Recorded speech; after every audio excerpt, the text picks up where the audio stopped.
Next, we have Pitt taking on Georgia Tech in Atlanta. I have Georgia Tech with a final score of 31-24, taking a one-score win against Pitt. After watching Pitt play against Notre Dame, I don't know if what Pat Narduzzi was saying was real or not, but if conference games are that much more important, then they should show up for this one because this one matters a lot. They can beat Georgia Tech right here, get a statement rank win, and take their spot in the conference championship if they can finish out the season with a win against Miami. I don't like their odds, to be honest with you. I don't think they win either of those games. You feel pretty good about them having a chance in the Miami game. I think it's possible. At best, I think they split, but I feel like Georgia Tech's offense is going to be too much for them. I don't think they're able to keep up. Mason's going to have his best game of the entire season, probably throw for over 400 if they want to beat Georgia Tech. Because Georgia Tech is leading the nation in yards per game right now, and they're scoring a ton of points.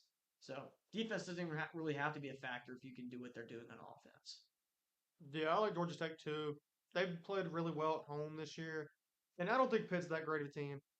I know they had the 5 game win streak, or was it six? It was somewhere around that. 5 or 6, doesn't matter. But they really didn't play anybody great during that stretch. I do still think they beat Miami though, just because I just think Miami's due to choke another game, and that one's at home last week of the year. Weird game, but I'll talk about that more when we actually pick that. But I like Georgia Tech at home here, 38-28 to beat a Pitt team that was a little inflated coming into this weekend last week. Yeah, I would have to agree with that. I'm not loving that team as a whole right now. I think they've got too many issues as far as running the ball and defensively. They're just not really putting it all together right now. They're pretty one dimensional. So I'd happily take Georgia Tech and Haynes King in this one. They have a huge win, vault them into their final game taking on Georgia in Atlanta again. So that's a huge game. If Georgia Tech somehow wins that, we're going to be having a crazy conversation going into conference championship week. It's a rivalry game.